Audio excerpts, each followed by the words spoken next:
If you are looking for a video that explains limiting factor analysis, then this video is for you. It's a technique, simple technique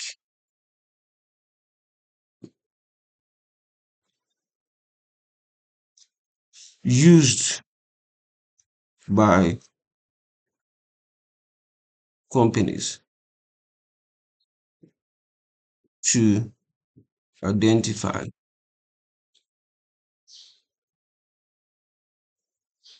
how they can use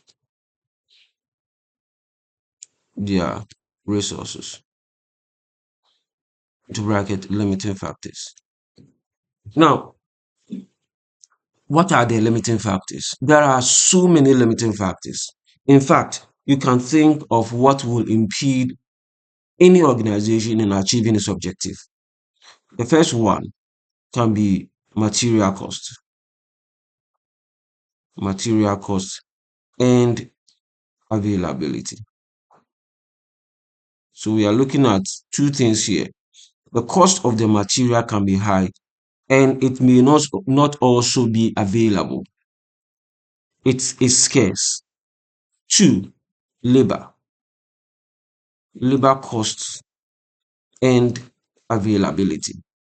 So what means is that the cost of the labor, how much you pay for your employees may be high, or the skill set needed may be also scarce.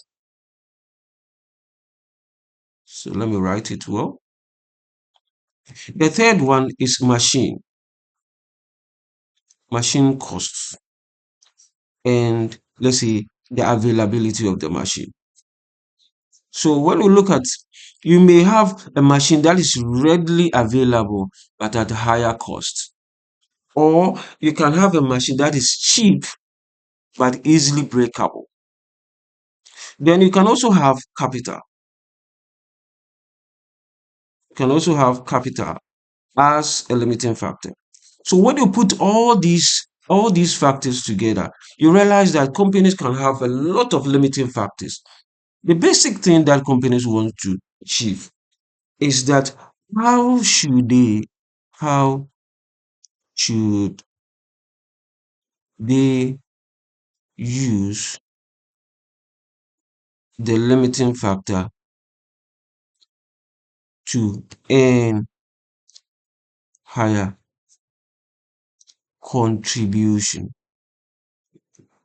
Let me write it, higher contribution.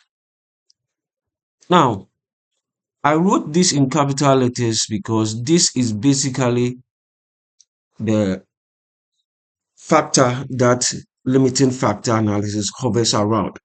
What is it?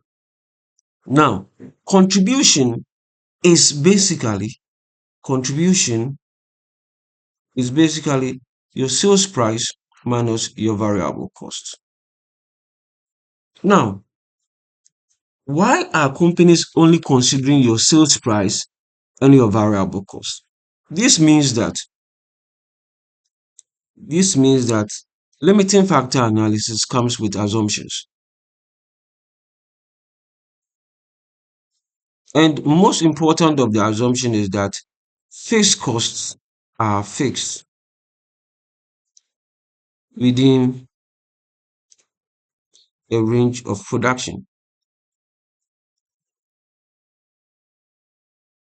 So whether we produce or not, whether we turn on the machines or not, the cost of these fixed items will not change.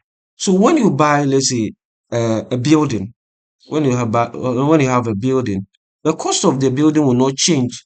When you have a machine, the cost of the machine will not change, even if you produce or not.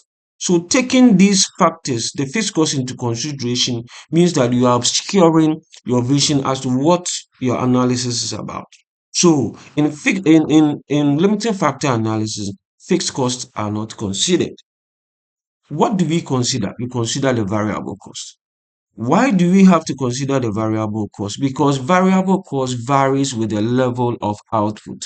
So your material cost, when your output is increasing, your material cost will be increasing.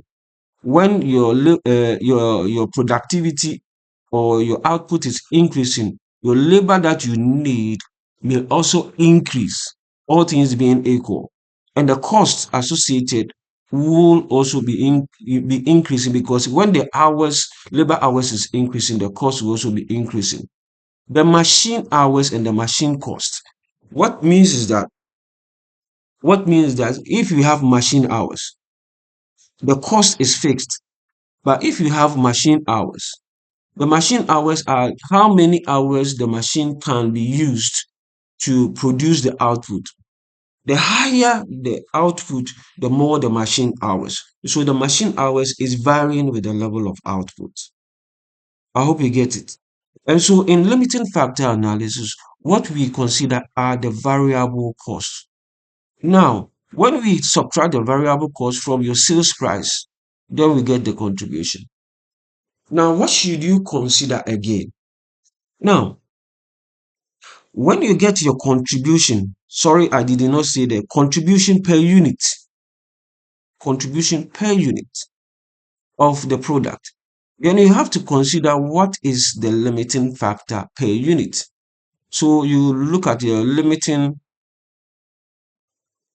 factors, limiting factor per unit. So if it is labor hours, then what is the labor hours per unit? If it is machine hours, then what is the machine hours per unit, right? Then if it is material cost, then let's say material cost per unit. Now, after identifying the per unit of the limiting factor, then you go and divide the contribution per unit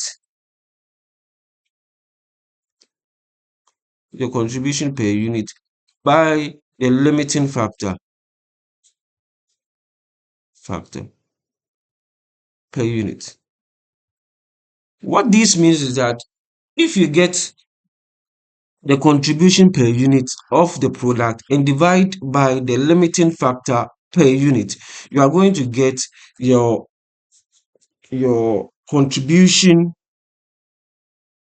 per unit of limiting factor. Okay.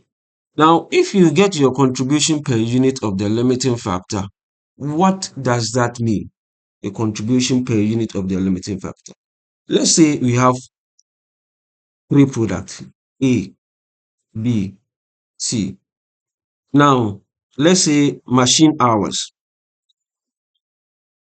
or labor hours per unit is 4 hours. This is 6 hours, and this is 2 hours. Now we have calculated our contribution per unit, and the contribution per unit for A is say uh 26 $26, and the contribution per unit for uh, B is $30 per unit, and the contribution per unit for C is $10 per unit. Now, how do we calculate the contribution per unit of the limiting factor? So, contribution per unit of limiting factor is simply going to contribution divided by the limiting factor per unit. Okay, now when we divide 26 by 4, we are going to get 6. 30 divided by 5, by 6 will give us 5, and 10 divided by 2 will give us say 5. Okay, so let me change this one to, let's say 8. So if I have say 8, then the contribution per unit will be 4. Now, what is the meaning? The question I'm asking is, what is the meaning of this 6, this 5, and this 4? This is basically telling you that if we take the limiting factor, which is 4 hours, we earn $6 per every 4 hours that we use, or labor hours that we use.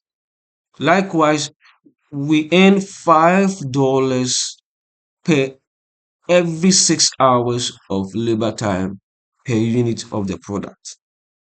And so if you look at these numbers, you realize that we earn more,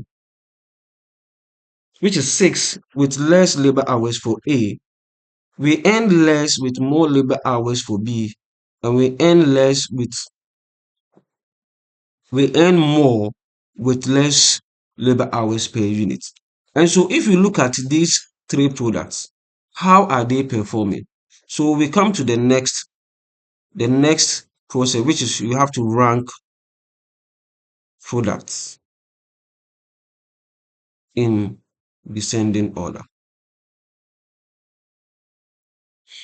In descending order. What this means is that if you look at this product, which one has the highest contribution per unit of the limiting factor? So here you realize that A is the first, B is the second, and C is the third. Let me use it.